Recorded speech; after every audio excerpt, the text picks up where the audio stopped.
Religion has many victims, and these are the stories of how they survived. Welcome back to the Awakening podcast, where we have honest conversations about faith, deconstruction, identity, healing, and what happens after people step outside of rigid religious systems. And hi, I'm Tamara. I'm the co host to the Awakening podcast. This space exists for people untangling indoctrination, reclaiming themselves, and learning how to live authentically after systems demanded obedience over humanity.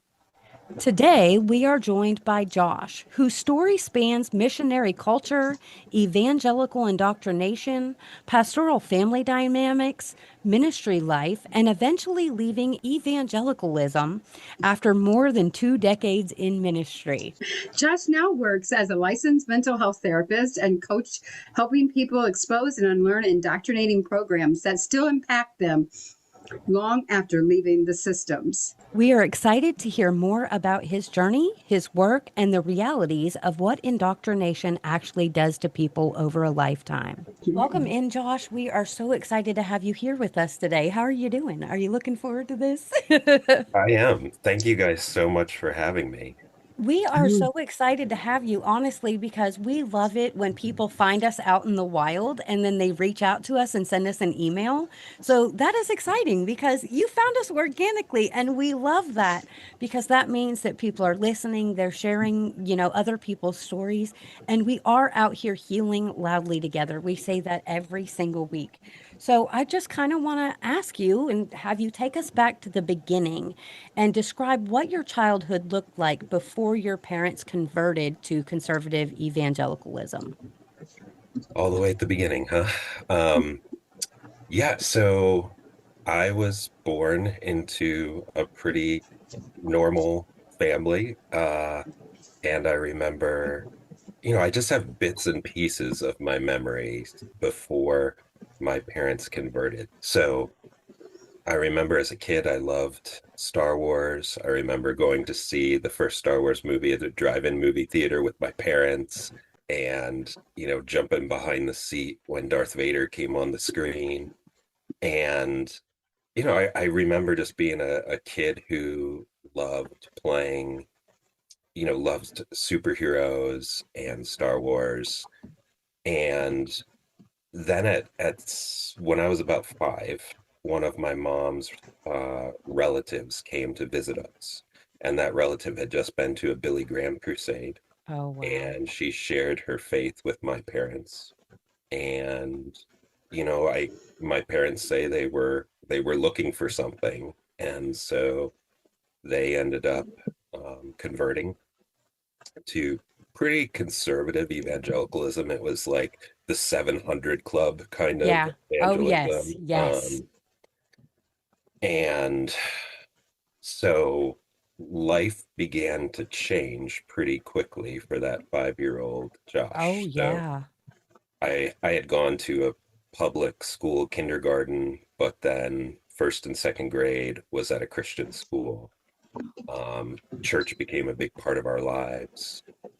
And I just remember the 700 Club was on like all All the the time. time in our household. And so at some point in I believe it was 1980, my parents ended up taking a group of college students to the Urbana Student Missions Conference that was run by InterVarsity. And it was there that my parents felt like God was calling them to the missions field. And Yeah. so not long after that, so they made a commitment to being missionaries, to doing missions work. And so not long after that, I was finding myself in the streets of New York, in the streets of London, handing out tracts to Wow. people. We did a 3-week, like getting our feet wet, missions trip to the city of London. And we were going door to door selling books to people.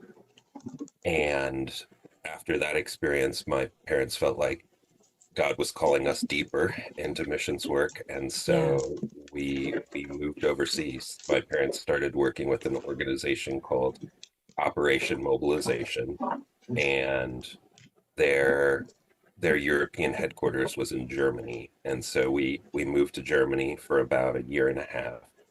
And it was I didn't speak a word of German, and but I had to go to a German school because there was no other options. And so I was put back into second grade. Now, as a kid, you can learn to speak languages pretty quickly. And so Yeah. within about 3 months, I was able to speak fluent German. I sure wish I remembered it today, but I don't. Yeah.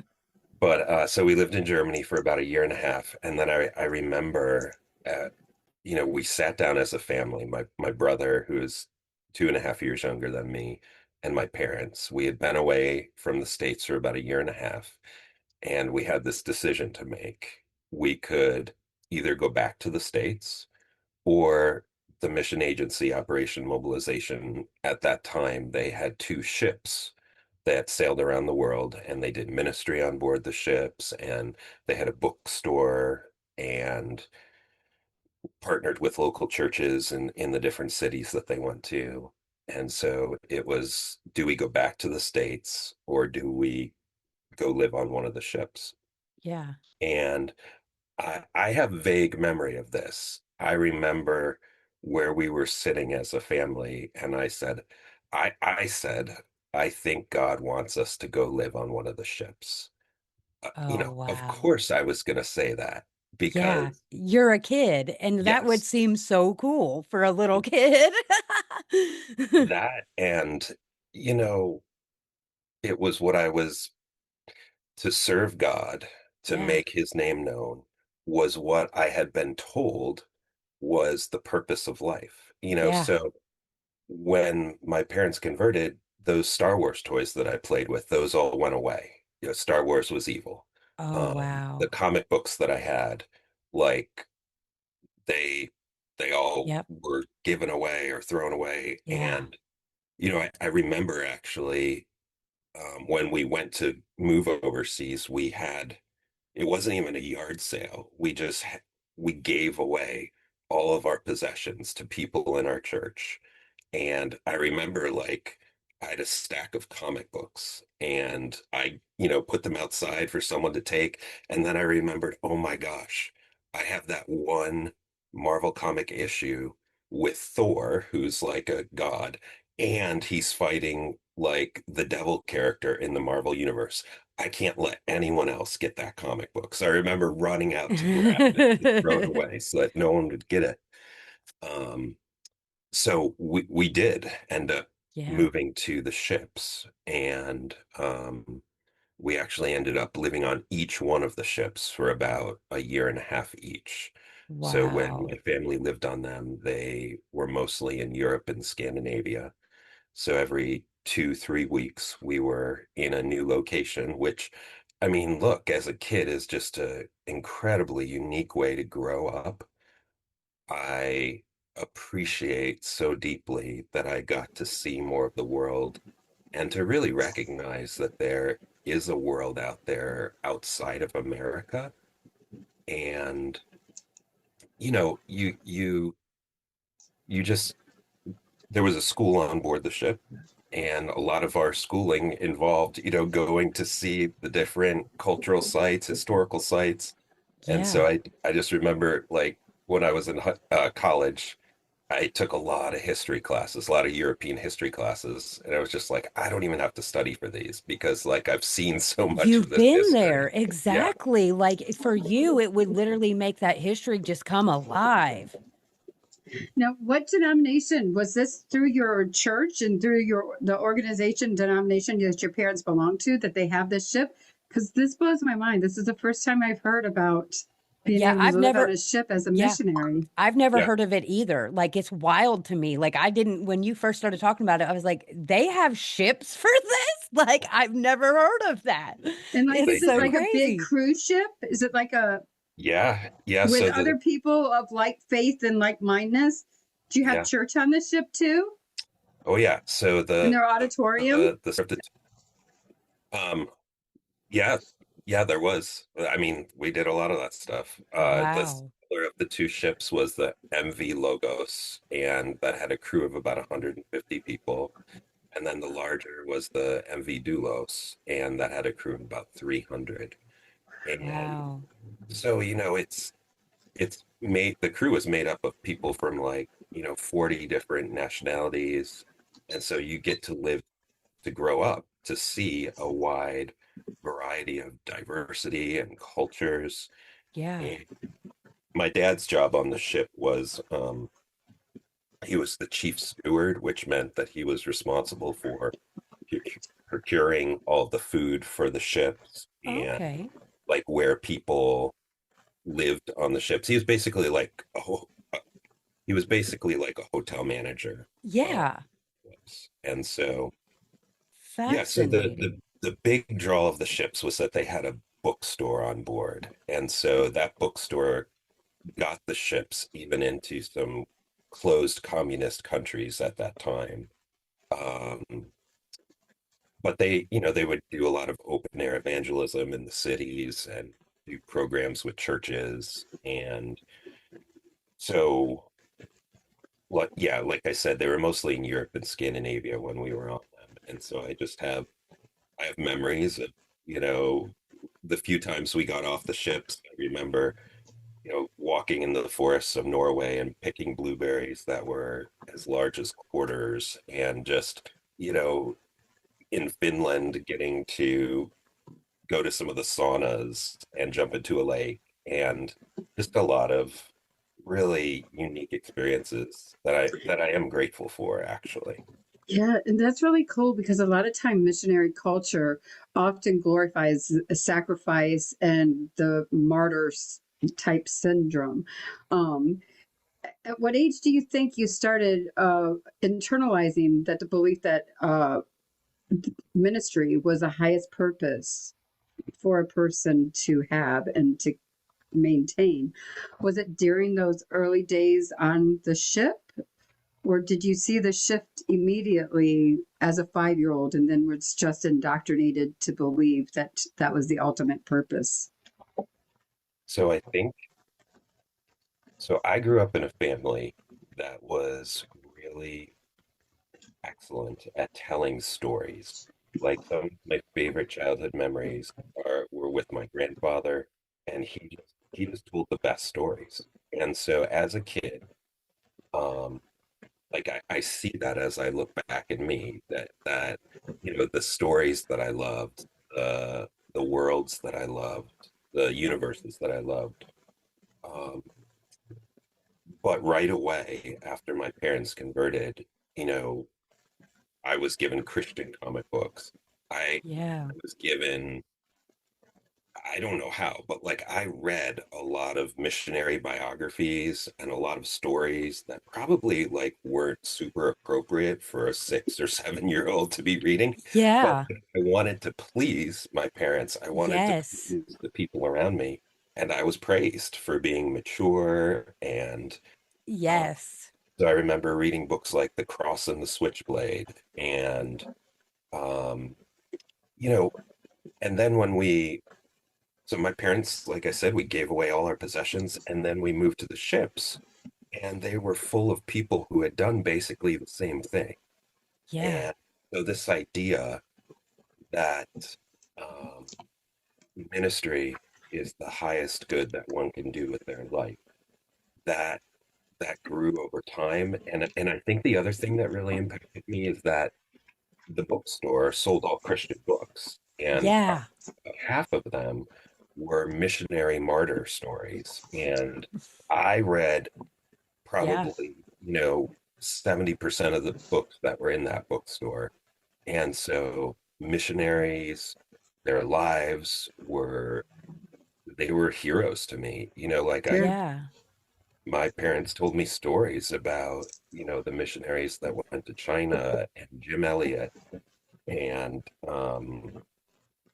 people like that. And Jim Elliot had only been martyred like 30 years earlier. And so his Yeah. story was really, really popular then. And And they really hammered home that narrative that as evangelicals, that at any moment we could be martyred for our faith. Like I remember being handed the Jesus Freak book, being told to read over it, doing Bible studies on it, talking about they're going to come for you one day. And we believed it, you know? Mhm. We believed what we were being taught, what we were being indoctrinated into. And we didn't realize that we were believing that to our own detriment and the detriment of the people that we were sharing community with, you know? We were the good Christian kids. We were doing, and like you, a lot like you, like I wanted to do what I was supposed to. You know, I wanted to please my parents. I remember asking my dad, oh, I wanted that teen Bible, you know, like all the girls had to have the teen Bible. So my dad got me the teen Bible and he bragged to all of his friends, oh, I just got her the newest Bible. She wanted it so much because, you know, your kid was a better kid if they wanted the Jesus-y things, right? And that made us go even deeper into the performance of it all because that's what a lot of it was a performance. We weren't being authentically true to who we were really should have been, you know. We were being authentically true to who was prescribed for us to be, you know. And it was a role. The role was already prepared. We Yeah. were just the actors and actresses to step into those and perform. I think a lot of times our parents had higher dreams for us in church and ministry than what they probably would even admit, because when we first start, it's like, oh, she'll be the greatest pastor's wife, and she will make sure that she grows up to glorify God Yep. and honor her mother and her father, and be, of a contrite and a meek and mild spirit, right? And those things are like, I can't even say them with a straight face anymore. I'm like, but they like take that time. And when I was like 2, 3, and 4, right, it was like, oh, let me cover my knees to make sure I'm a lady. uh, Yeah. and then it just kind of like evolves and grows, and by the time we're teenagers, I think every one of us was willing to lay our life down on the line, Oh yeah. and pick up a cross and bear it, and if it meant my life, So be it. that's I was okay, ready to so be it. die. And that's what really that bothers me when I think about that. We were Hmm. teenagers that were literally ready and willing to die for these things that we had been taught to believe in. And that's absolutely terrifying when you think about it, because I wouldn't want my child to be ready and willing to die for that in and it's any capacity whatsoever. Like it's not worth it. And the But danger is that it's not just a thought process, right? It's not like an ideology. It's like when you're doing psychology, right? You have individuals who have a plan yeah, to unalive themselves, right? And you have those that have like symptoms, like, I just don't care if something happens to me. Though that necessarily doesn't constitute the same level as, yeah, this is what I'm going to do, right? yeah, And with churches and stuff, we didn't just think about it. yeah. We embodied it. So, when ministry is normalized from childhood, it can be difficult to imagine another life. So, at any point, like when did you ever feel like you had permission to want something different? When did you start seeing things differently? That's a good question. So I, so we came back to the States, and Yeah, I started ninth grade. And of course, no, I'm sorry. When we came back to the States, I went into sixth grade. And of course, I went to a Christian school, yeah, and I thought this was going to be just a great experience for me because all of these other kids are going to love God like I love God. And we lived in the most we lived in one of the most expensive counties in all of the United States, in Bergen County, New Jersey, because my parents were still working for the mission agency, and that's where their headquarters were at that time. And actually, I don't know if I'm answering your question, Heather. So let me restart it. Um, You're good. Okay. yeah. So we came back to the States, and eventually I went to college. And in college, I studied sports journalism. So when we came back to the States, I didn't, the whole culture of America was so foreign to me. And I, I just remember feeling so out of place with knowing how to fit in, knowing what the cultural references were and what, like music kids were talking about. And, to this day, if a song comes on the radio and I don't recognize it, I just say, oh, I was overseas then. Even if the song came out, in the Yeah. 1960s or 2000s, I just, No, no, because we have talked about this before about how she was raised in a cult, so she wasn't allowed to listen to secular music or media. I wasn't either, very strict. So we have no cultural references from our childhood. Like most people are like, oh, yeah, the Beatles or whatever. It's like the fucking Beatles. I wasn't allowed to listen to the Beatles. Are you kidding me? No, my I dad didn't approved even, of everything. Like, yeah, I didn't know Elvis was alive when I was a little girl. Like I had to put like reference checks into my lifetime when I was like, ah, I was like 3 years old when, yeah, I don't know how old, but I was like, oh my God, I was alive during Elvis. yeah. I never saw an I never heard Elvis or saw Elvis. There's no reference. If you try to ask me anything about any kind of TV before HD started, forget it. She's not gonna know. I haven't watched Gone with the Wind. I haven't watched any Star Wars because when I try to watch those movies, they're pre HD. I can't even watch Miami Vice. The quality is so bad. I won't even lie about that. The quality is I not can't great. even. And whenever I did see a Miami Vice and they were on one of those cell phones, it like blew my mind. But I mean, I was so much older. I was in my 30s when I was Yeah. first watched an episode of it. And I'm like, they were showing those phones on TV. And to this day, if you give me a song about Madonna or Michael Jackson or Chicago or any of Yeah. Motown, like my mom and dad played Motown, like that probably was their most rebellious thing that they did. I live in Motown. Do you know that I didn't know Motown was from the Black community? I believe it. I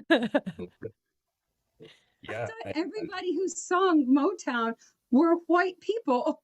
Yeah. Until Lord I have moved to mercy. Bless her Michigan heart. 20 years ago. When I went to Motown, the Motown Museum, I was like, I am like so out of touch with reality. But like you, it's the Yes. same way. It's like they have no reference to me at all. But you know what I can do? Matthew, Mark, Luke, John, Acts, Romans, First, Second Yes. Corinthians, Galatians, Ephesians, Philippians, Colossians, First, Second Thessalonians, First Timothy, Second Timothy, Titus, Philemon, Hebrew, James, First Peter, Second Peter, 3 John, Jude, Revelation. Now I could do that off the top of my head, but I can't sing like a prayer to save my life. It's pretty remarkable to me sometimes how many like scripture verses are still stuck in my memory. Yes. And, Yes.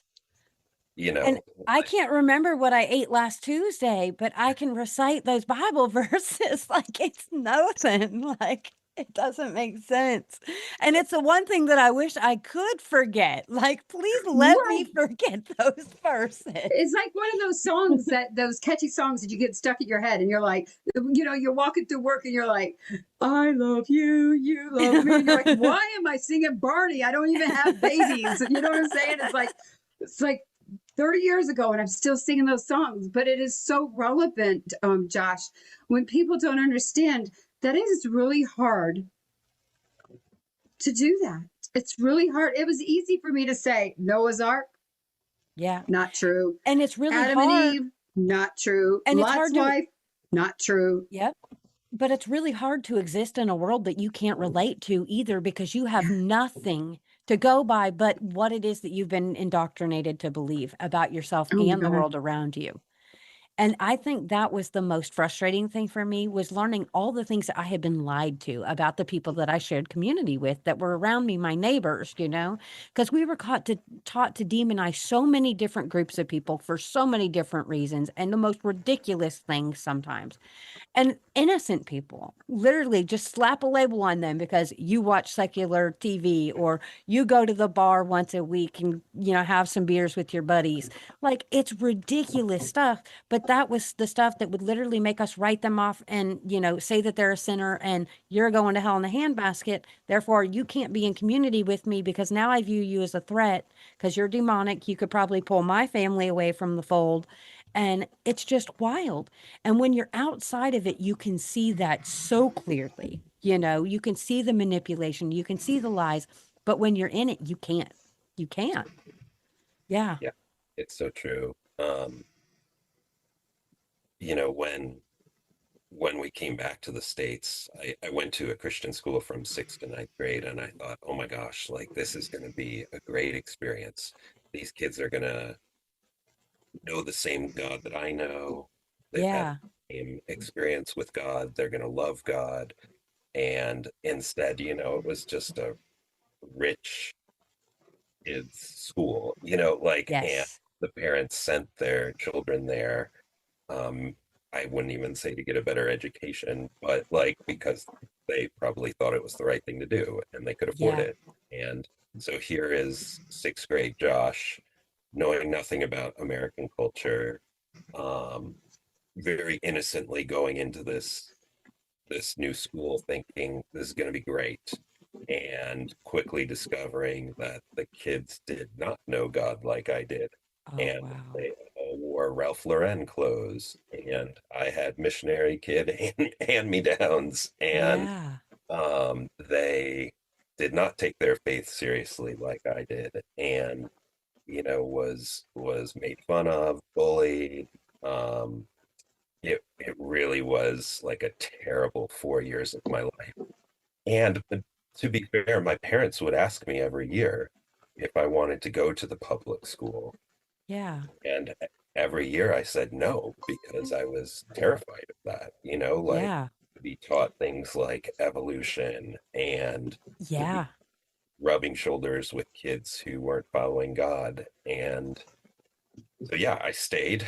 And then eventually my dad, when we lived in New Jersey, was going to seminary with the Christian Missionary Alliance. And so um, he finished that, and then he got a pastoring job at the very end of Long Island on the Northern Fork. And I had to go to a public high school. And Yeah. it was terrifying, but it ended up being a wonderful experience for me. Uh, Yeah. like did I ever curse in high school? I did not. Like Mm. did I Yeah. listen to the music my friends did? I did not. Did I, when I knew there were parties going on and stuff, did I stay at home? Sure did. Yes, You you did. I did too. know, but And not only cuss words, we didn't use slang. We didn't Yeah. say, oh true. my goodness, or oh my gosh, or, Yeah. it was yes, ma'am, no, ma'am, yes, sir, no, sir. I only spoke when spoken to. And I very much had a certain decorum about myself. That I went Yeah. to a public school, but I knew never to go outside any of those boundaries, regardless of the outside pull to Yeah. enjoy life, if you want to say that, or my high school Yeah. years. Mhm. It's so true. Yeah, I mean, I never went to any of the parties in high school. I remember, um, so I started in 10th grade, and probably about 3 weeks into the school year, like there was a dance at the school. And I remember like these very cute girls being like, "Hey, are you going to the dance?" And I was just like thinking in my head, like, there's not a chance in the world I'm going to. First of all, like I've never been to, Yeah. and Yeah.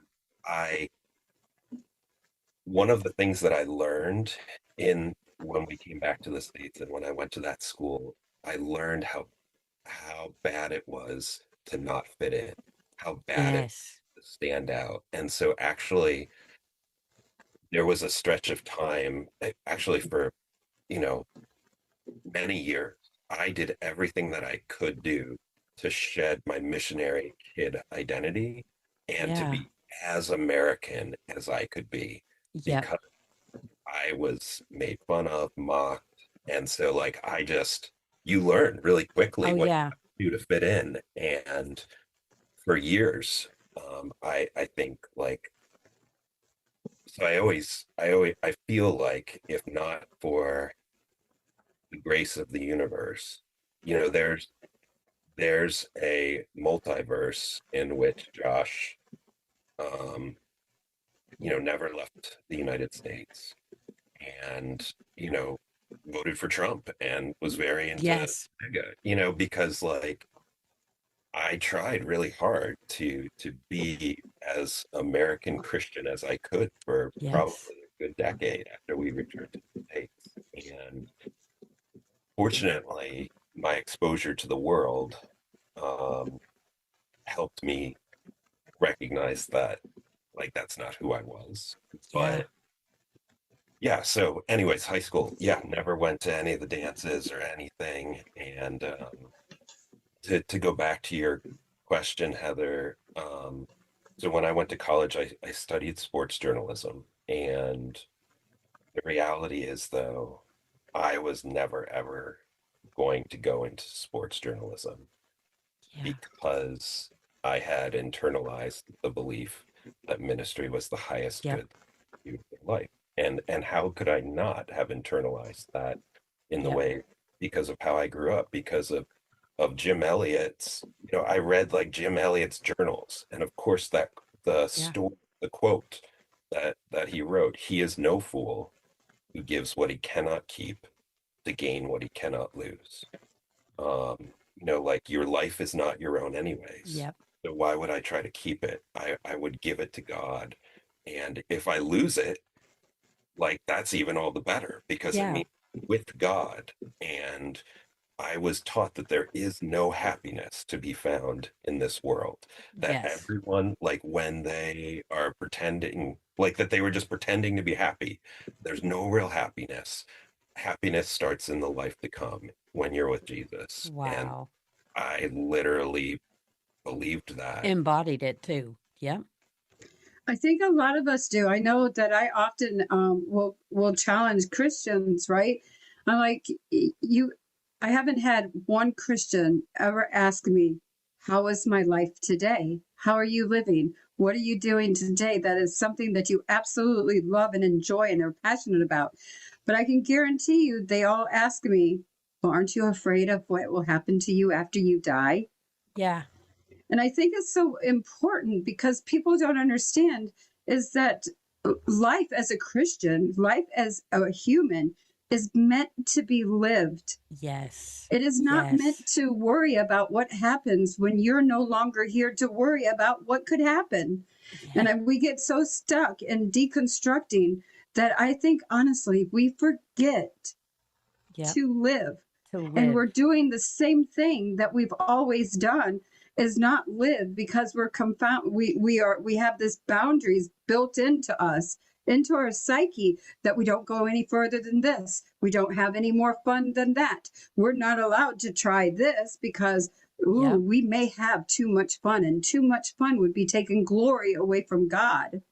So Yeah. we sacrifice ourselves and we feel like we're justifying living a life of less than And what we deserve. misery, because we were taught that count all suffering is good, right? So if Right. we're suffering, if we're miserable, then that means we are in a good place. God only lets his favorite people suffer. Now, listen, I don't want to suffer. And if I have to suffer to be God's favorite, count me out. I don't want to be God's favorite. Like, I told my trauma therapist last week, I was like, I've learned over the years, I roll really well with the punches. I just would like the punches to stop. yes, like, Just let me roll. I know how please to stop roll. sending them. Stop sending the punches. Now, did you stay with the ministry for 23 years after? And then looking back, Were there moments where your body or mind was singling distress long before you consciously recognized that it was, like looking back, like, oh, yeah, do you ever look at a picture or think back and say, I know exactly what I was thinking in that I can, picture? I can, I can. I can look at pictures of myself from before and I can be like, dude, she was dead inside. Like I can see it. Yeah, um, so I graduated college, and Mhm. every single time I tried to explore a career in the sports world, I just I couldn't commit to it.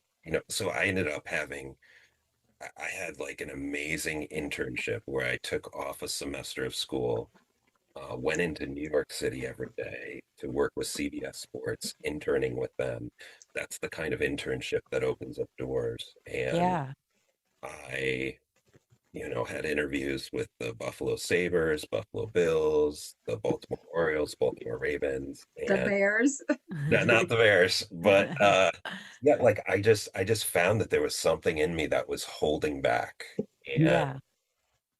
and so I say now, like I studied sports journalism, but I was never ever going to go into it. But I couldn't have said that at the time. Like in hindsight now I can see that. Yeah. But so what I did is so there was this idea that like going to serve God, being a missionary was the ultimate thing. And Yeah. I I explored some of that. But what I ended up doing was joining the staff of InterVarsity Christian Fellowship, so the oldest and largest college ministry in the United States. Yeah. And when I was in college, I helped really get the Christian ministry group on that campus up and running and going. And so I was able to join InterVarsity, and then that group that I started in college, they affiliated with InterVarsity, and so I stayed at the same college I graduated from and worked with students for I worked with InterVarsity for 23 years, but like 15 or 16 of those years were spent working with students at McDaniel College, which is where I graduated from. And so yeah, I stayed in ministry for 23 years, and the like when you grow up as with a family in ministry, when your dad um, is a pastor. So, by the way, I'm a missionary kid and a pastor's kid, so I got the double. You're a PK. You got the double whammy. I'm just a pastor's kid. But wow. And we don't call them pastors' kids. You're Mm, PKs. Yep, yes. it's true. Yeah, so where was I going with that? No, no, you're okay.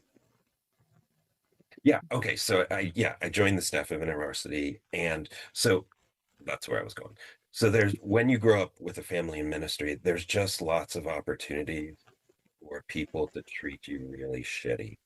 And Yes.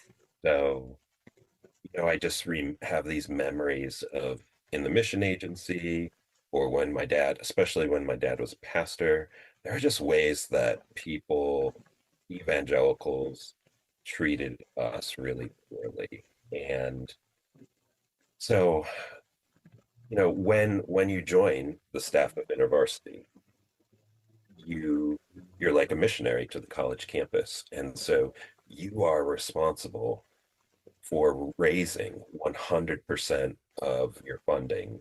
So in order to get paid, like Yeah. I fundraise for my, not just for my salary, but for my benefits or expenses, health insurance, like Yeah. everything. Like even the FICA portion that the organization is supposed to pay, you fundraise for that. You get no help whatsoever from the Yeah. organization. And so by by doing that, it meant that I stayed in a system where I was asking white American evangelicals to support my ministry.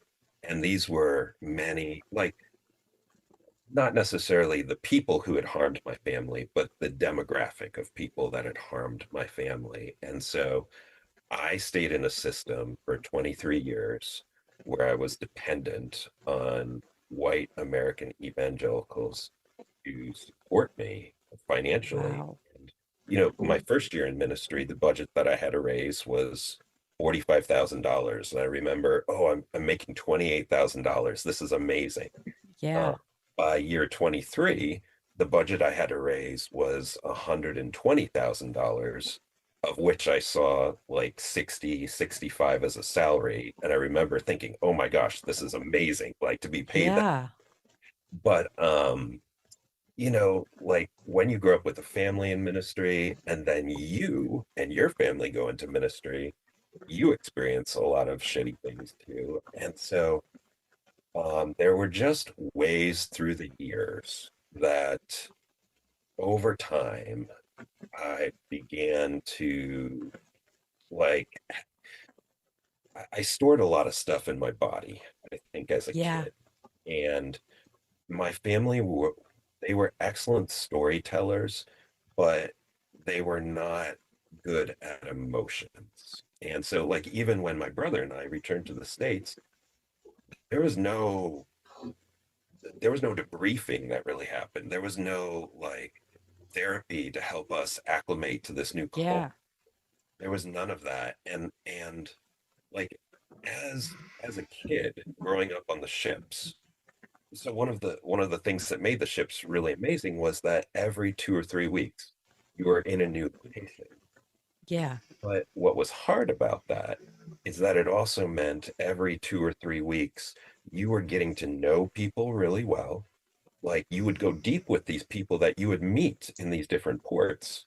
They Yeah. were some really cool people, and then you were torn away from them. Then you would never see them again.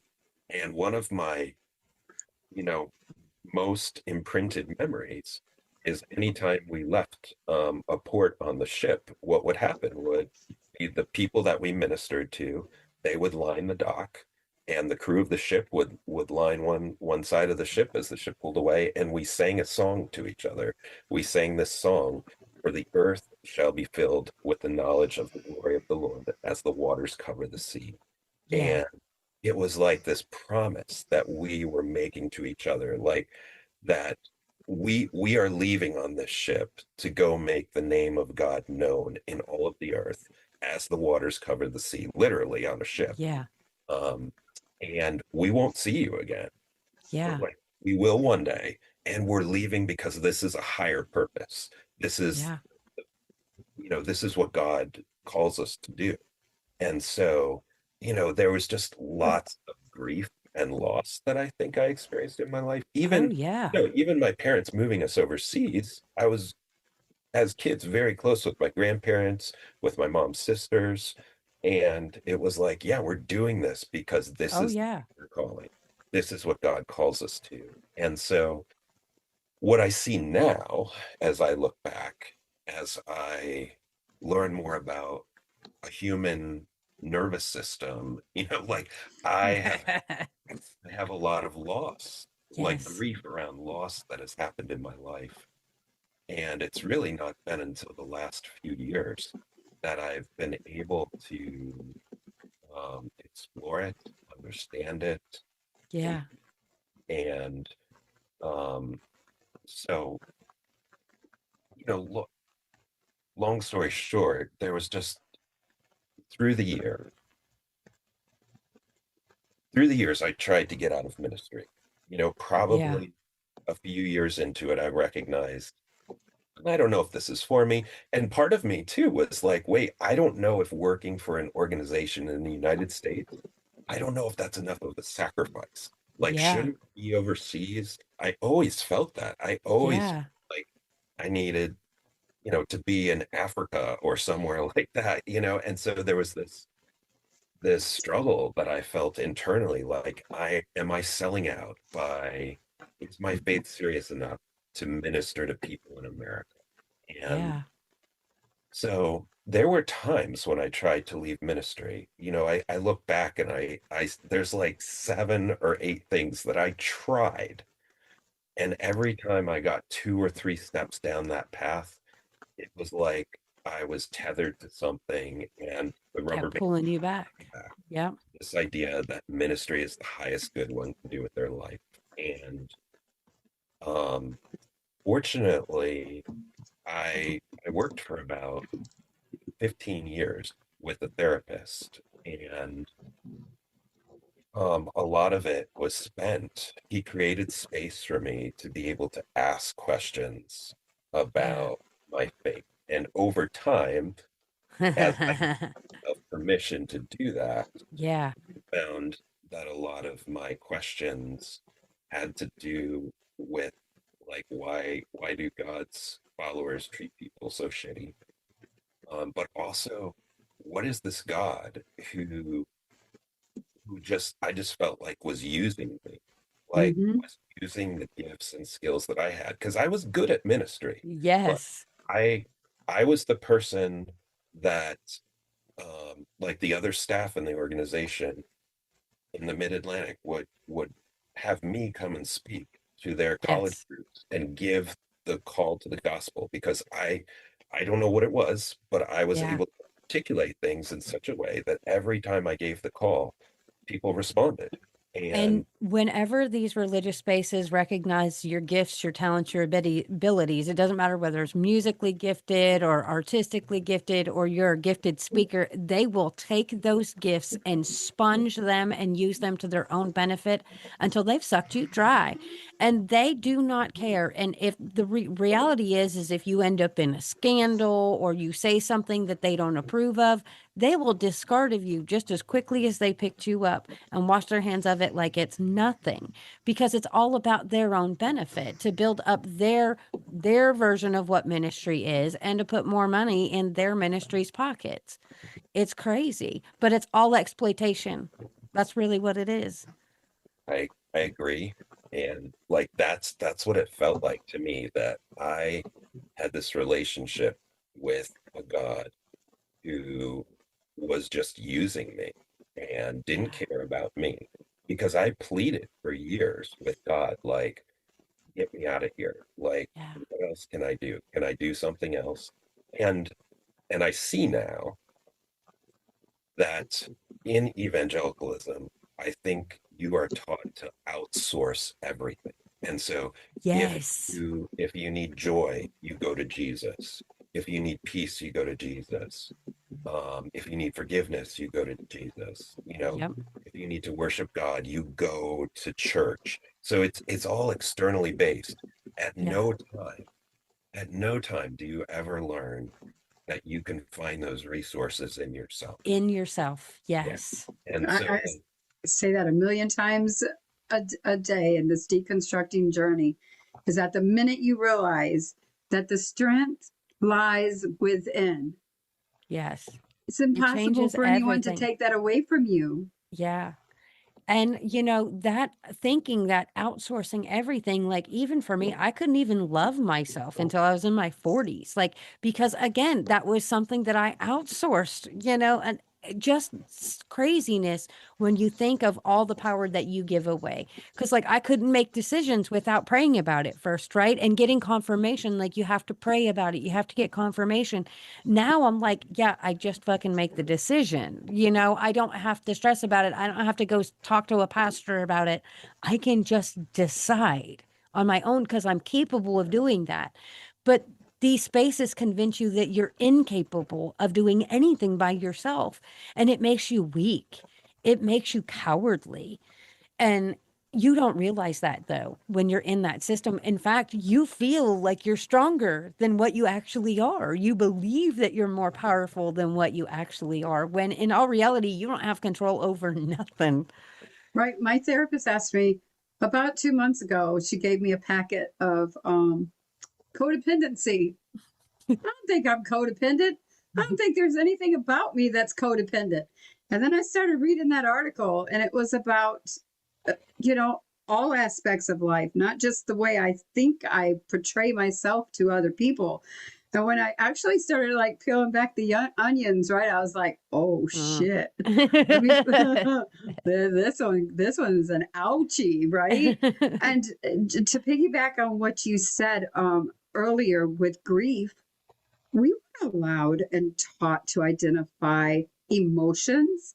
Do you know I'm 55 now, and my therapist pulls out picture boards and say, "You shouldn't be smiling when you're talking to me about your CSA."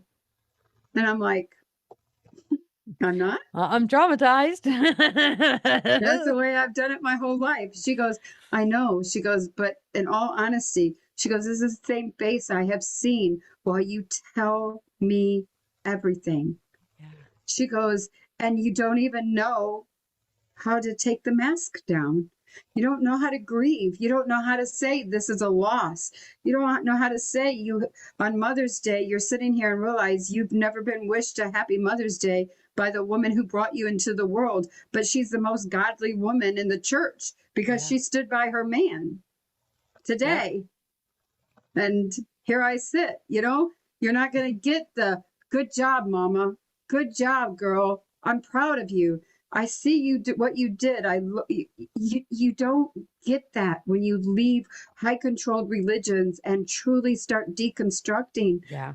Those things go by the wayside, and people don't talk about them enough to say that, you know what? It's grief, and it's Yeah. okay to do that. So, what did your deconstruction process look like? How did your family respond, considering that you had been in ministry for so long? I'm Yeah, we're curious. curious. Come on, snap. I just want to touch on something really briefly that you were just saying. Like I mentioned the therapist that I worked with for a really long time, and I remember when I started with him, he said that I was one of the most out of touch people that he had worked with in terms of my emotions. And Mm-hmm. Yes.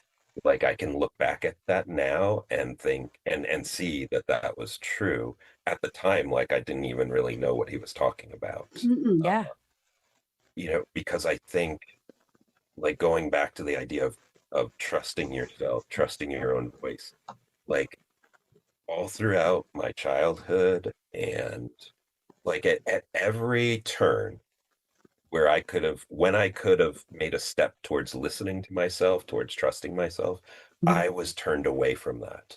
I was Yes. Mm-hmm. told that I was sinful.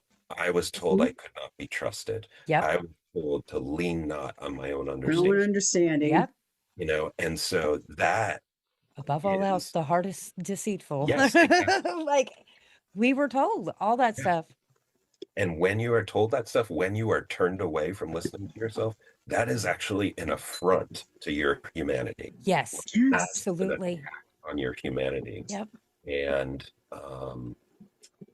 Yeah. like that's just something that my therapist said that to me like 6 months ago. And I was just like, yeah, Yeah, Yeah. that's wow. so true. Because So, my therapist would look at me and she's like, "You're sitting here sobbing and you're Yeah. smiling at me with bright eyes, like, I'm Yeah. okay.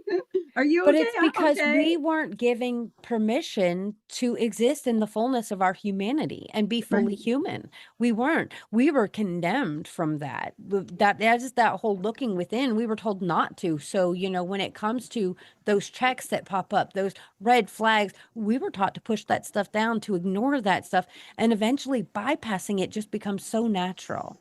Like, and it really is, my therapist just told me a few weeks ago that I'm not in touch with my emotions like I should be because I have learned to spiritually bypass everything. It's just, but, and And that now trip here I back to am in my self 40s learning how to feel things.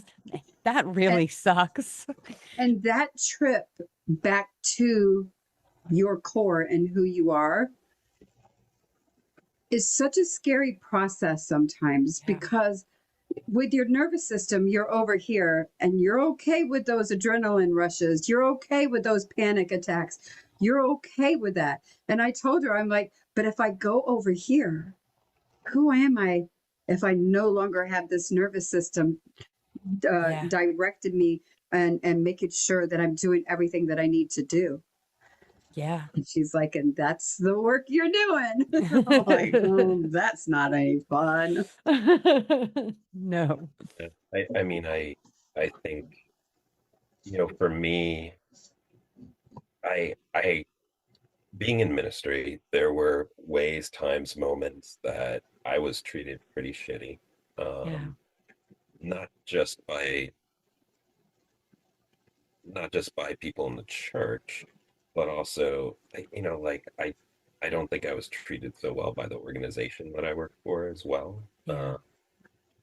But I stayed in the system because I didn't think I had any other choice. Like at no time, at no time did I ever think like that I would not be following Jesus today. Like Yeah. people knew me as Josh, the guy with the spiritual gift of faith. And so Yeah. like that was like my superpower that I could believe Right. that God would show up and that he was going to show up no matter the situation, no Yeah. matter how dire it looked. And like that, I was very grounded in that.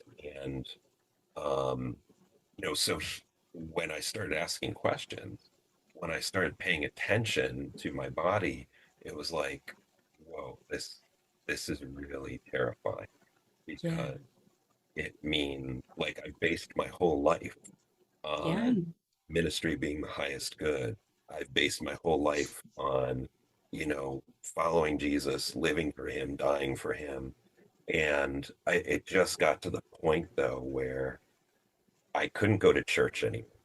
Um, for a little while, it was like I couldn't worship during church. Like they would Yeah. sing songs about God being a good, good father, and Mm-hmm.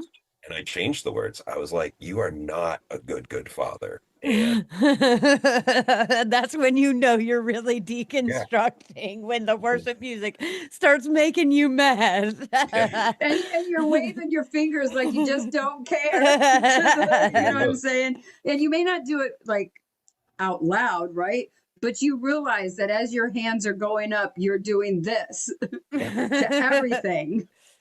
yeah. I mean, Yep. there was a couple of years where I would either stand and just not sing, or I would keep seated, stay Yeah. seated.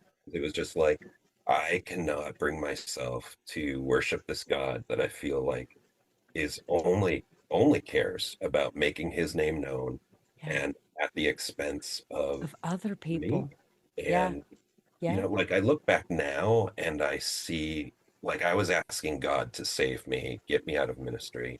Yeah. And at the end of the day, I was the one who saved myself, but I was Yes. so That used to outsourcing it. that was me too. I literally I struggled with suicidal ideation for 10 years straight. And I remember I literally prayed like Jesus in the garden. I just didn't have the blood, okay? God, please take this from me. Please heal me.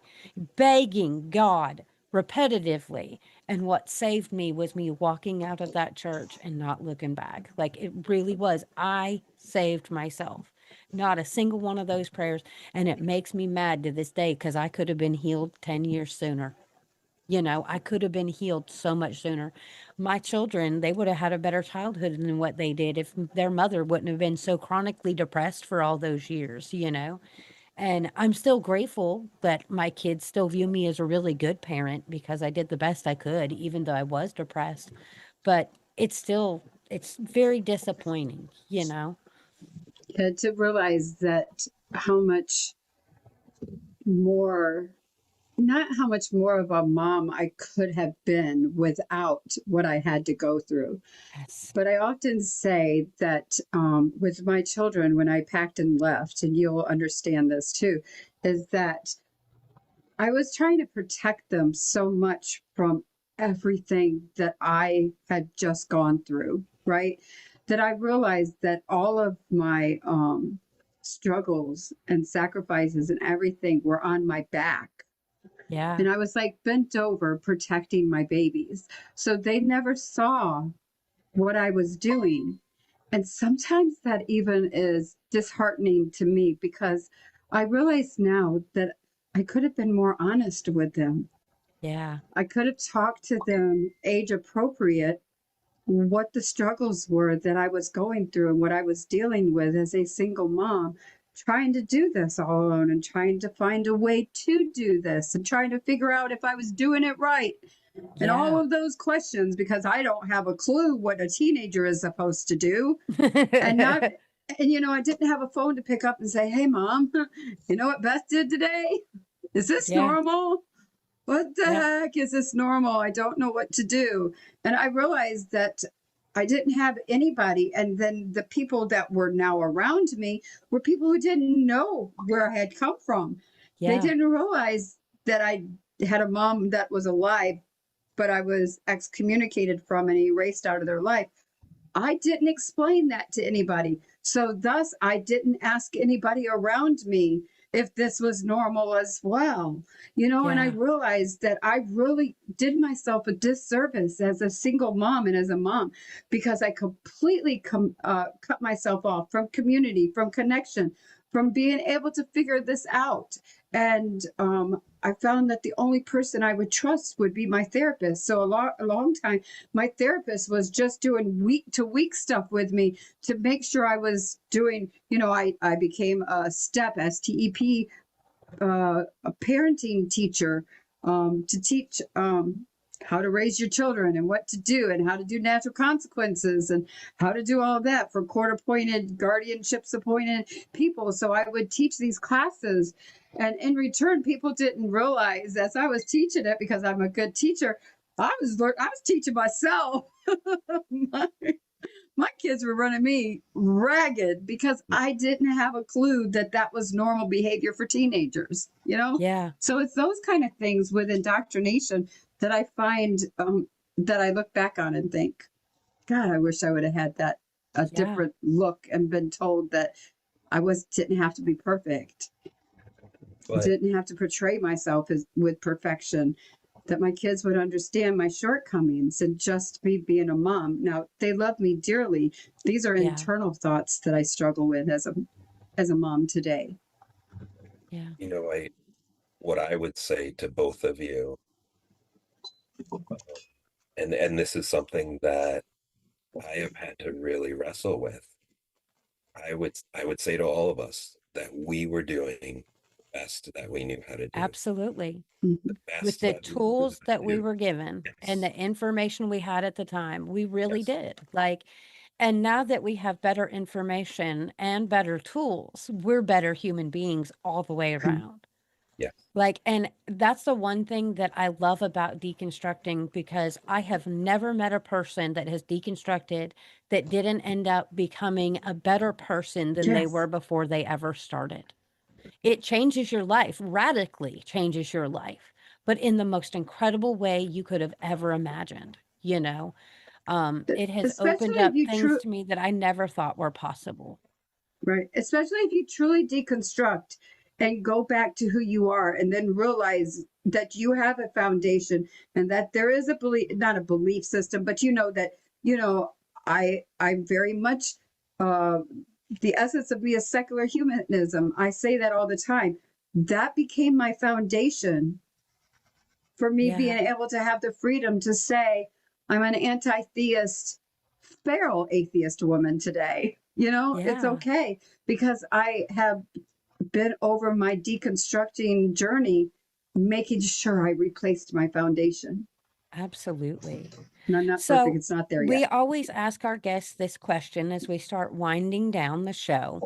If you know of somebody that is just now starting their deconstructing journey, what kind of advice would you offer to them or suggest them? So I would say, so something that changed my life.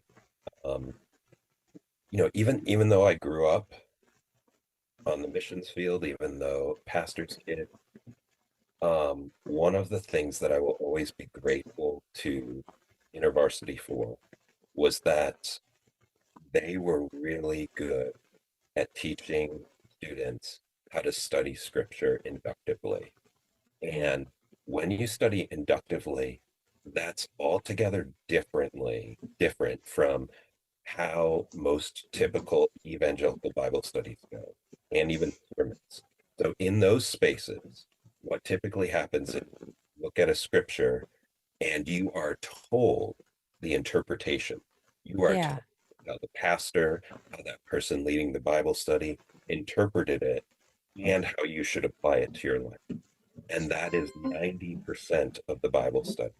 And I'm convinced that we are actually in the place that we are in this country because of how terrible evangelicals' scripture study skills are. yes, Because absolutely. to, I believe that mastering life as a human begins with observation. And one of the things that we did so well in InterVarsity was we taught students to study a passage inductively, which means the text speaks for itself. You're not bringing in outside sources. You're looking, you're just Yeah. noticing the text. And so we would go away at the end of a college year. We would go away for a week of camp, and we would spend 6, 7 hours a day just inductively studying the first 8 chapters of the Gospel of Mark. And that was my favorite time the whole year. In another multiverse, I'm a teacher, but I loved just observing the text with students and giving them the skills so that they were noticing. And so it's an observation if you're able to say, I noticed that, dot, dot, Yeah. dot, it says this. And so the reason I'm saying all this is because being a therapist, I use the inductive method every single day with my clients. I teach them to notice, to observe, to ask Yeah. questions, because when they start observing, it opens up all kinds of things. They begin to notice, that they are feeling certain things or that their reactions were outsized for what the Yeah. situation called for, or that, they begin paying attention to their body. And Yeah. so I'm convinced that all change happens because people start to observe. Like that Oh, was yeah. in my story. I began, well, I remember this was like in I think 2004, 2003. I got new supervisors in my ministry job, and I didn't like them. They were from California, which was like the land of the liberals. Yes. I remember being in a conversation with them, and they said something that stuck with me for years to come. They said that they had voted for the Democratic candidate for presidency. I don't even remember who it was. Yeah. And I was just like, you cannot and vote for a Democrat. Like I felt that so strongly. Yes. But that seed that they planted, It that grew. question, I when I work with people, I teach them how to ask what if question, because what Yeah. if questions are generous, they're kind, and you can just allow them to sit with you without having to come to an answer. So they Yes. planted a seed of what if you could love Jesus and be a Democrat? What if you could love Jesus and Be woke. yeah, like value Yeah. life and all life. Yeah. And so that conversation, along with at the time, around that same time, U2 came out with a new album, and one of the lyrics in their songs was, "Where you live should not decide whether you live or whether you die." Ooh, I I love could that. not shake that belief because I believed that. Having seen the world, I Yes. believed that. And that thought burrowed into my mind. And as I talked with other staff who didn't look like me, I began to hear of their experiences in the world, and they looked very differently than mine as a white male. Yeah. And over time, all of those things were used for me to begin asking broader questions about my faith, about me. And Yeah. I would tell someone, like, we think it's the most silly, meaningless skill, but observation changes every freaking thing in our lives. And Yeah. um, and I hear it like in the people that I work with. Hmm. Sometimes they don't even know that they're doing it, but I will hear them say, "I noticed this week that." Yes. Hmm. I'm just And like, And yes, that's how my deconstruction journey was. Like I was deconstructing before I even knew that I was deconstructing. Right. And when I look back, it's like, dude, you were deconstructing way back then when you started asking questions. I just didn't know that that's what was happening. And I kind of question that because why was I able to ask questions about certain things, but then not question other things, you know? But at the same time, I'm grateful that I finally had the courage to start asking the really hard questions, which was literally just challenging the theology itself, you know. But it was because I started asking those little questions. You know, if I'd have never started asking those, I would have never given myself permission to ask the harder ones. And The- I have to say this too is that, you know, always been in um, therapy, and my degree is in the social work field, right? So I've always been very pro mental health and pro getting to the core of the issue, just don't like do surface work and stuff like that. And I find that over time that I could never figure out why I always would become in situations that I knew were not going to be long-term relationships or long-term situations, but you know, it was good for the time being. And what I really realized is something to piggyback off of what you said is that I had to take accountability for patterns that I myself had allowed to become who I was or what I did or how I behaved. And it wasn't that what the relationship was bad, or it wasn't that the situation in is bad, regardless if it's from relationships to just everyday life. It was putting myself in those same patterns that I had used as a conservative, Proverbs 31 woman, right? And Yeah. then applying that to everything that I did in my life, all my life, and trying to figure out why that pattern didn't work for me anymore. When I spoke up, when I asked a question, when I did this or did that, that I was always challenged, even though they said they didn't care that I wasn't a Christian, right? But Yeah. then that challenge would come back at me, like, don't question God. Why would you question God? What are you doing these things Yeah. for? And then I would find myself saying, oh, and submitting Yep. when I really was still wanting the answer to the question or wanting just to have a conversation with whoever it was I was in, whether it was a relationship or not a relationship. And I realized at that moment when I left a 15-year relationship 2.5 years ago that I have to hold myself accountable for the patterns that I observe within my own self if I want Yeah. change. Yep. I can't expect change from everybody else's sandbox because I feel comfortable in that sandbox. I have to get in touch with the fact that I no longer want to be comfortable in their sandboxes. And that means I take accountability for the patterns that I've created. Yeah, because the reality is when you're raised in these spaces, we know what we're supposed to expect, what role we're supposed to play in a Mhm. relationship. So when you get into a relationship, it's a habit to automatically want to fall into that role and play that part, right? I know how to be a Proverbs 31 woman. I don't know how to be a free woman. I'm And not that's saying no. literally what deconstruction is learning how to be a free woman, being a feral woman, but not a crazy one, maybe slightly crazy, but Josh, so you know, she says she's the domesticated feral, and I'm just like a wild and free she's feral. like full on feral. But Well, do you find that the case too when you're helping people that those of us who actually start um, finding our own patterns that we do throughout the deconstruction because there's things that work for us. yeah. Christianity works. It is a definite tool that works for people. But and then when you leave, you have to like sit there and say, what do I do with all of this? Yeah. And the reality is I always say it, it's like leaving an abusive relationship. You don't realize all the harm that happened to you until you're on the outside looking in at what all has been done that you participated in, even, you know. And that was another thing for me because I always thought I was a good person while I was in this faith, upholding these doctrines, preaching this stuff, right?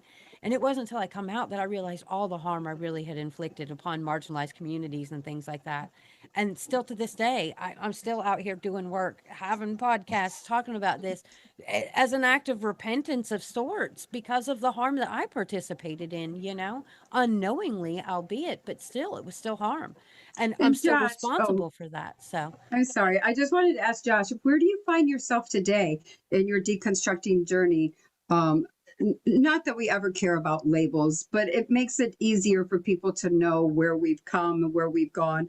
We know you were raised in, you know, shit, a ship cult, but you explored the world. Now that's something I would be like. But are you agnostic? Are you atheist? Do you not like where are you at today? Where do you find yourself at today? I find myself in a place where I enjoy having not to define where I am today. I love that. I Um, always say labels are for canned goods, so I love that. Yeah, yeah, but a lot of times, if I just could clarify, I'm all about no labels. That's why I put it there, right? I say what I am because I realized that that was something that I did really big when I was a Christian. Yeah, And Christians kind of like knowing labels. yeah, yeah, So that's kind of my like little tongue in cheek behind what I say or yeah. do, right? But just oh But yeah, just no, so I you love know. it. And I also really love the fact that you are using what it is that you were taught and the ways that you were taught to help other people heal now. That is honestly so freaking incredible because that literally taking it back. That is taking it back. And even though you're not doing ministry, you're still doing ministry, honey. You are I am. still doing ministry. You're just doing it in a totally different way. And honestly, in a way that's actually really helping people. Like you're not out here doing ministry thinking you're helping people, but actually harming them now. And that is such a beautiful thing. Like I love it when people come out and become therapists or, social workers or And whatever, because it's really awesome. to know that we're a good person without Yeah. getting up and doing the prayers, without making sure we look correct for, in case brother so and so sees us out at the Yes. grocery store, or sister so and so sees us down at the mall or whatever. That I can actually live my life to my full my autonomy authentically, and I don't have to worry about those things. That doesn't mean that I don't Yeah. struggle from time to time with, the constant loop in the brain of indoctrination and the thought process that goes with it. But to know that I'm free and that I'm a good person Yeah. just because that's what I am is Yeah. I Exactly. pretty mean, fucking incredible. it is. And I would say to go a step deeper in where I am today, like I've come to believe and see that evangelicalism worships certainty, Yes. because Yeah. Absolutely. it's like it's what makes our church a little different than the church down the street. Yes. Yes. We have Yes. the right beliefs, and you Yep. grow up living in certainty and Yeah. not being able to ask questions. And so I think like where I am today, I'm enjoying not having to have certainty. Um, I say that like the God that I was taught about, that God is an asshole. And I would rather spend eternity separated from that God than I Yes. would eternity with that God. And but what I would say today is like I look back and I see the ways that I invited people to follow Jesus. And I can see that differently now. What I Yeah. was doing was inviting people to believe in hope Yeah. and in love. And I'm at my best as a human when I speak hope, Yes. to other And people you and to embody love. myself. Like, yes. And so I believe I believe love is the most boundless force Yeah. in the universe. And Absolutely. it lives in a state of abundance. And I believe that there's ways that we can draw upon that love, and not just to show to others, but to learn to show it to ourselves. And that's Yes. something like the last 6 months in particular, for me, like there are ways that because of what I was taught, because of what I was told, I like that version of Josh sometimes was kind of a douchebag. Yes. Sometimes that version of Josh, like I look back and I don't understand why. I do understand because I can point to the beliefs that I had that led me to show up in ways that I did, to make decisions the way that I did. Yeah. How, I was a husband at the time. And I just think, who was that person? Because Yeah. like that's not who I am today.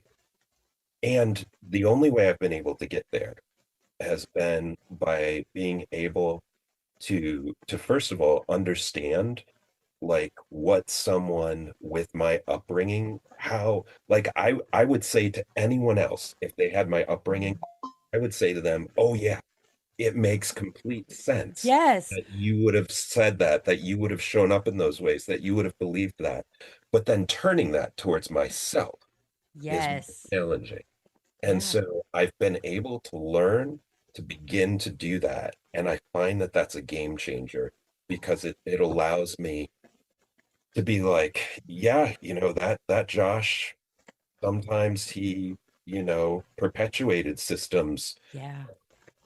indoctrination and patriarchy and oppression and I know why he did it. Like I Yeah. can speak Exactly. intelligently as to Yeah. why I made those decisions because I've taken time to examine it, to understand it, Yep. sit with it, and I can, and I was still doing the best that I knew how to do at that time. Yeah.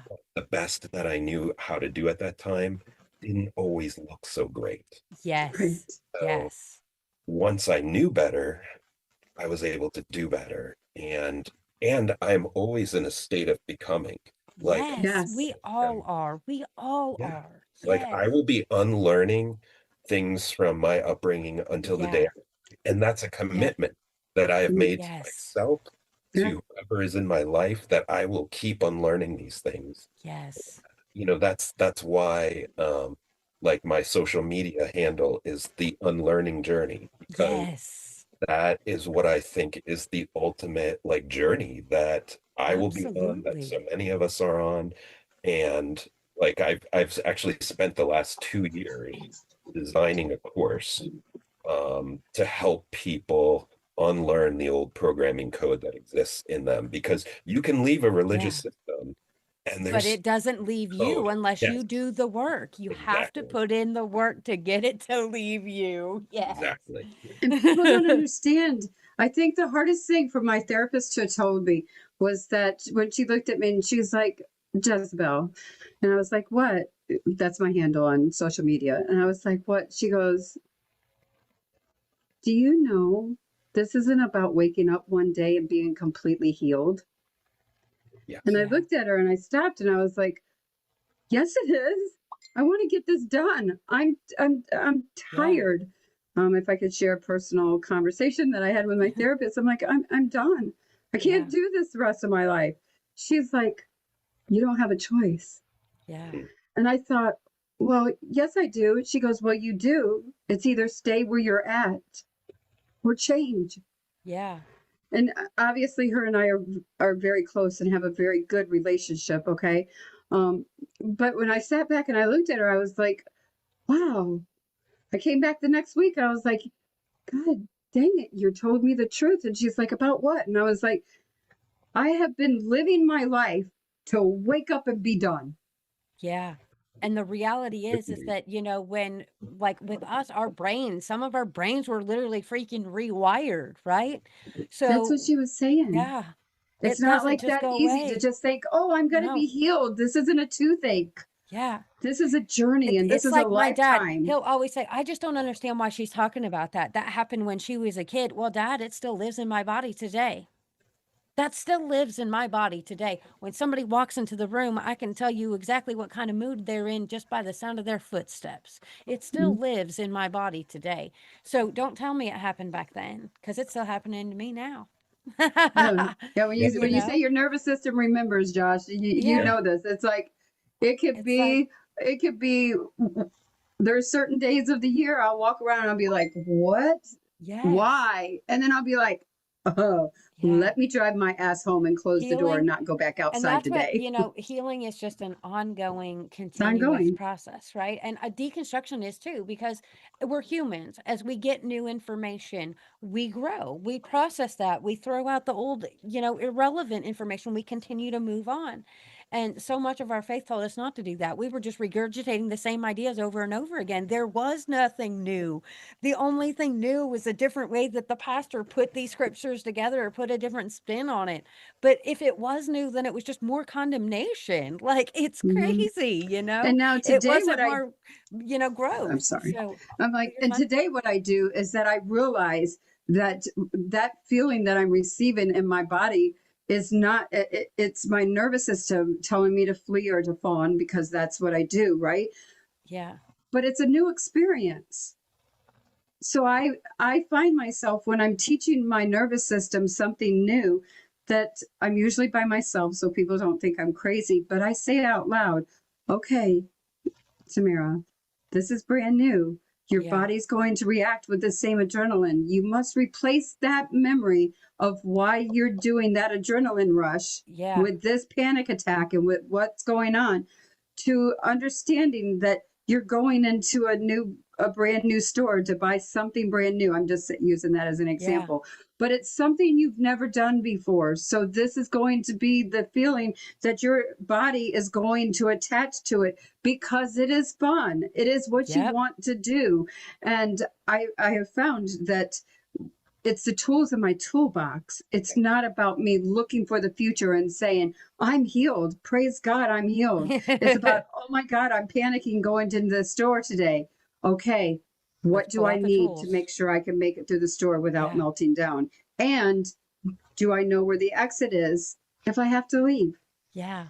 Yeah, I Exactly. mean, I think that when we are in an indoctrinating system, that the system gives us tools that are needed to survive in that system. Yes. Mhm. And you know if you're straying too far, outside the guardrails. Yeah. And those tools, they're designed in many ways to help keep you safe in the system. Mhm.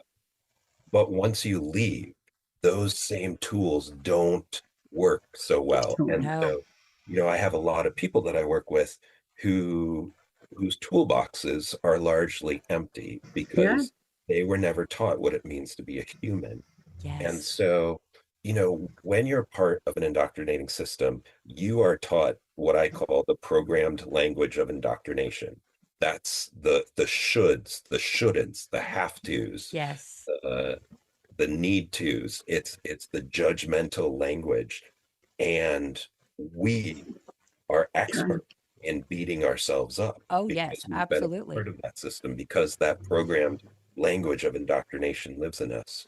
And so what I have found is that if we can start using words that end in ing, that's so much kinder towards ourselves. Like, Yes.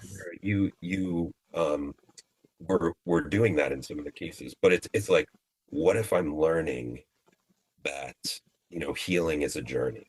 What Yeah. if I'm I'm coming to understand these things about myself? What if I'm growing in my ability to soothe my nervous system? What if,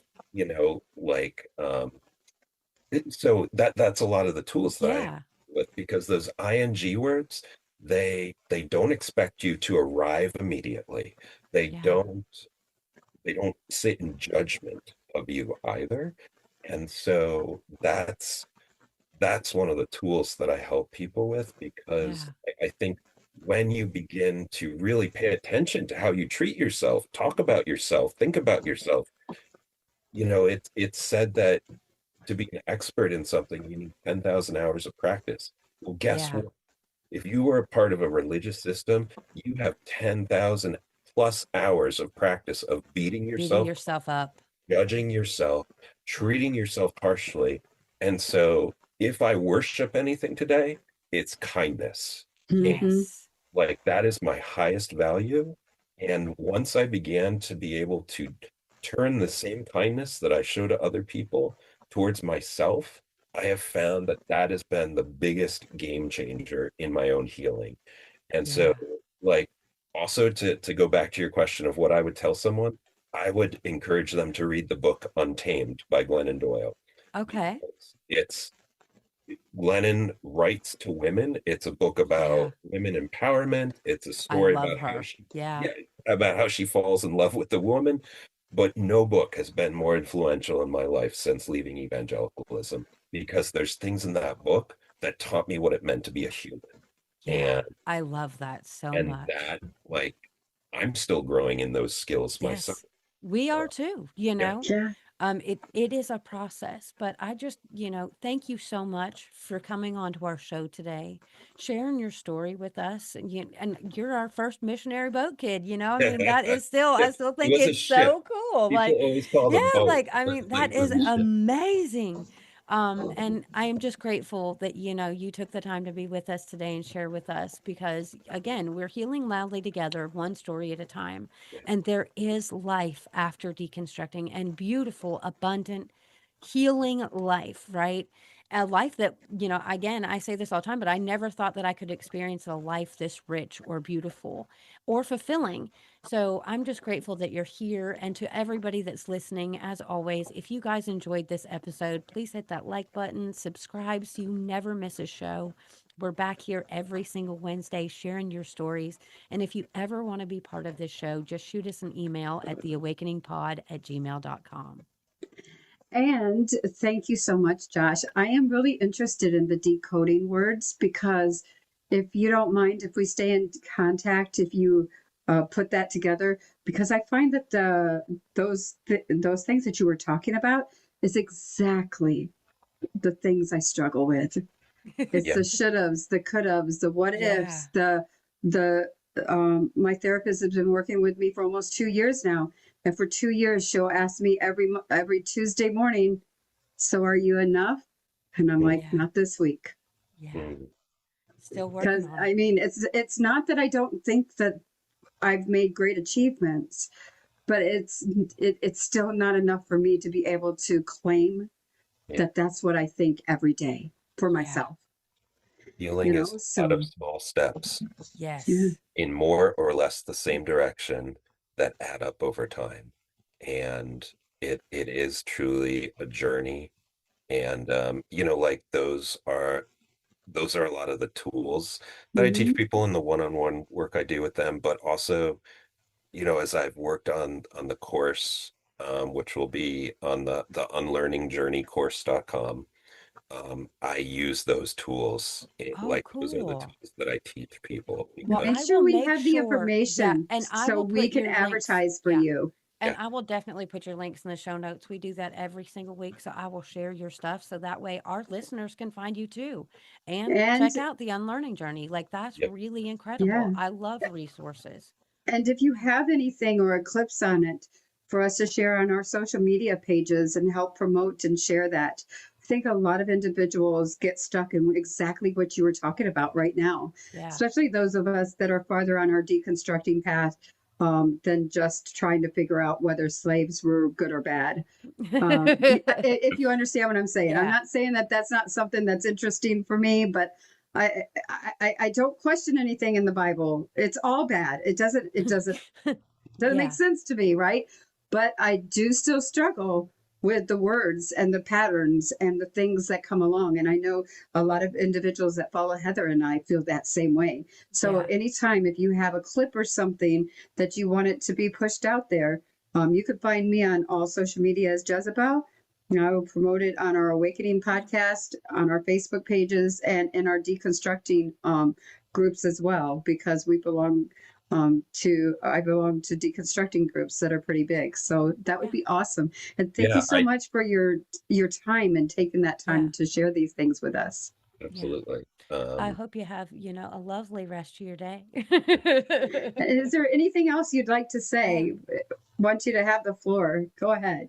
When I look back on my story and I see now the ways that that 5-year-old kid stayed alive in me, even when I was deepest into the indoctrinations. My love of story never went away, and that 5-year-old kid saved my life because stories saved my life.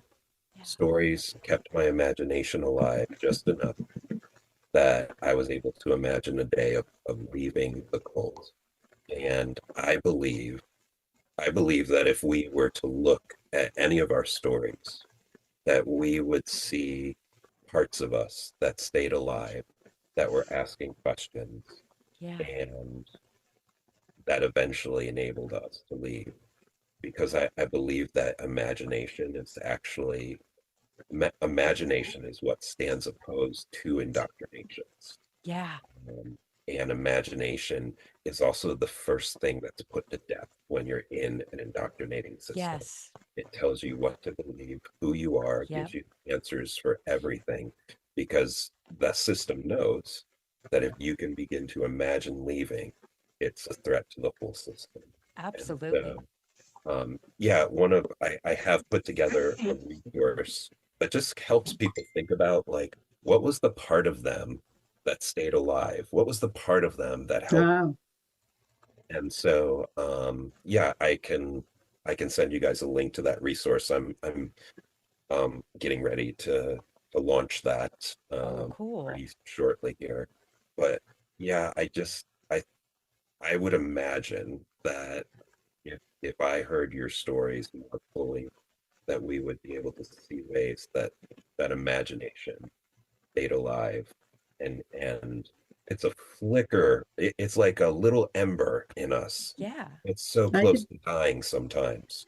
I can But Yeah. tell you that when I left the cult, I stopped writing, mm, and I just started unpacking for the first time after 30 years, all the boxes that I've had stored, and I've moved 100 freaking times across the United States, and didn't know that those boxes, I was telling Heather, they were full of papers, just papers. But inside those papers were my first writings. And inside those papers were the journals that I kept while I was escaping and leaving the cult. Um, and I find that I have gone back to my writing in the last 2 or 3 years. Um, and that has been very much a way for me to express, because I don't have the articulation sometimes that requires for the feeling words and for the words to come out of my mouth. And there's times that I stutter when I start getting really nervous because of the trauma or what happens, or I pause too often. But when I write, You I don't have can that. produce any story, Yeah. and the sky's my limit, and the dreams are all mine to dream. Yep. I That's love So why I thank love you. writing too, because I can Yeah, write whatever I want. right.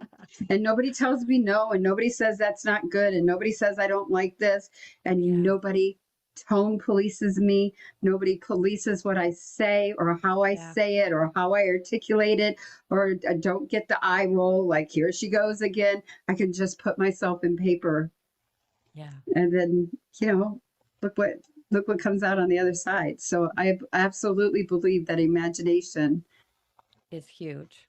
is Yeah. huge. So Well, thank you for thank you. that. Thank you again. And Thank thank you you. for sharing that with us. It was absolutely incredible. I really Yes. do appreciate you being here with us today. And this was a great show. Like anytime you want to come back, you just let us know. We'd love to all have right. you.